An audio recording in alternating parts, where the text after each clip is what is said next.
Former Vice President Atiku Abubakar sacks 46 staff on May Day.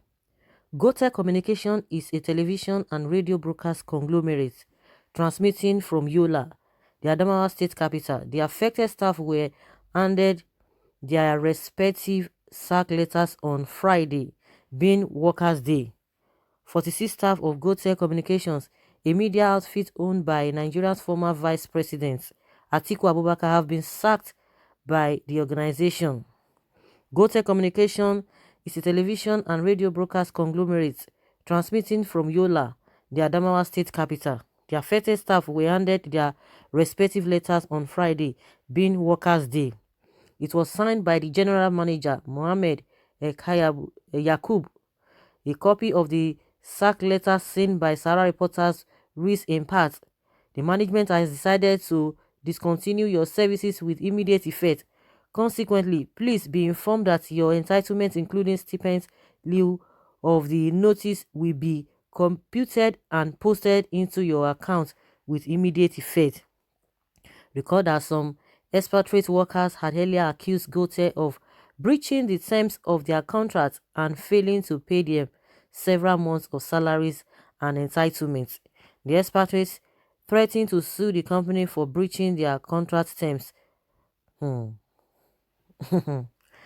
Well, these people have been sacked. We don't know the reason why he sacked them. Of course, because of this whole thing that is ongoing. Maybe it will be related to all this COVID-19, people staying at home and all of that. It will be more than that. But this one that they said the expatriate threatened to sue the company for breaching their contract terms. And some expatriate workers had earlier accused the Gotel of breaching the terms of their contract and failing to pay them several months of salaries and entitlements. Someone said, "I live in Yola. Gotel Communication has not been performing effectively lately. Some people are taking the work for granted. I was invited last year for a breakfast show at Gotel, only for me to go.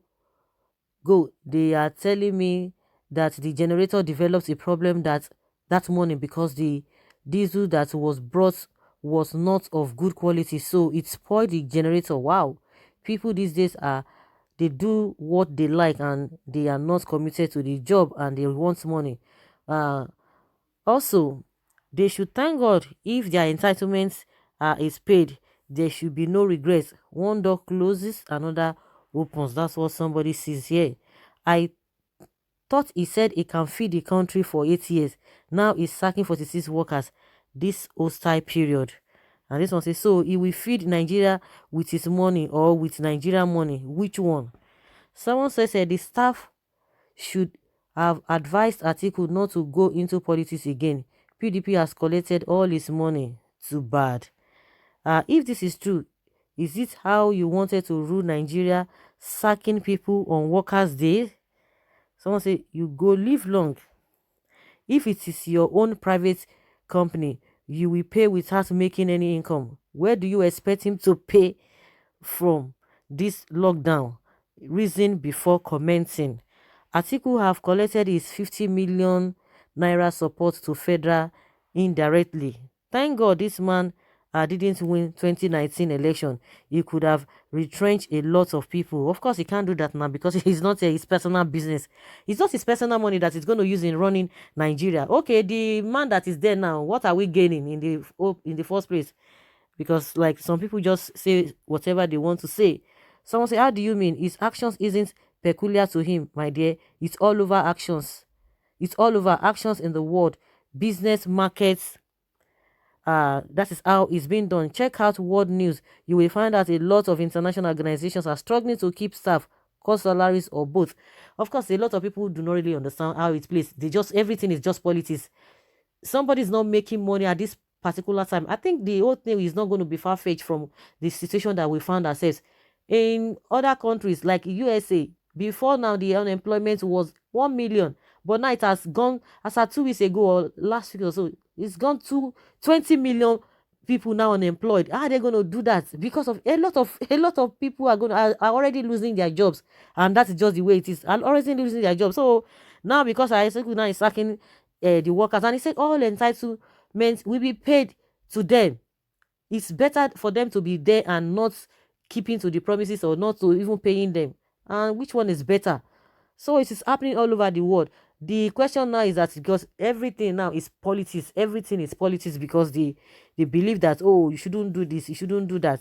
He has the right to do that, because even if Adibini won the election, he's not going to be running it like his business. Of course, we know what is happening in Aso Rock. Those who are fighting for all of this, I want to be this, I will be the one to be that. What are we talking about?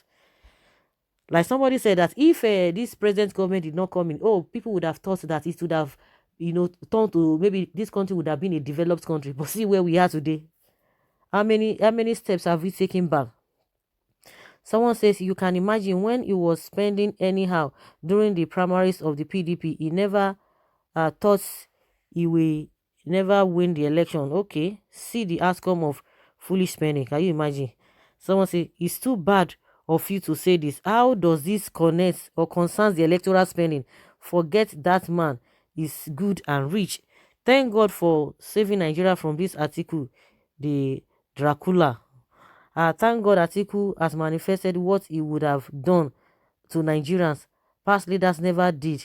Atiku planned selling NNPC if he had been elected president and the Easterners were rooting for him. A mere TV station in Yola he could not manage, and poverty development party. Okay. Major General Atiku, why this military approach? We consider you the best president Nigeria never had after Awolowo and Abiola. Federal government will soon do that because the present economic stand can't sustain as overstaff, can sustain overstaff. We don't even know what our weight was even as a country. All of the people that are talking now, very soon now we are going to be hearing different stories. They were talking about a NNPC. Atiku wanted to sell NNPC. Is it not the same thing as Atiku was talking about, that this government is talking about? The same fuel subsidy that they said it was a scam. Now they've removed fuel subsidy. Whether they remove it, because every day they will tell you they have removed it. After some years again, they will tell you, oh, it's still there. Oh, we're just paying premiums. So this all of them don't want to be trusted unless they are going to have a rethink and do the right thing. That is when we can get it right in this country, or something else happens. But with all this whatever we have on ground, both APC and PDP, they are the same. If Atiku go back to APC tomorrow now, everything will be okay. They are just moving from places to places. But this one is a different ball game entirely. With what is happening now, everybody should be able to understand where the angle that is coming from, even if there are other underlying issues before now. But because of this COVID-19, a lot of people are losing jobs. A lot of people are sacking their staff. That is just the way it is. So it is not really a new thing, or it is not really unusual with what we are experiencing. Of course, some people will want to go political with this. Someone say, when you knew you were going to lay off those workers, why didn't you share your donations to the federal government? Okay, okay, for them as a layoff package. He said he's going to pay them, so I don't know why people are taking uh their taking Panadol for another person's headache. They are crying more than the bereaved. I fully support what he did.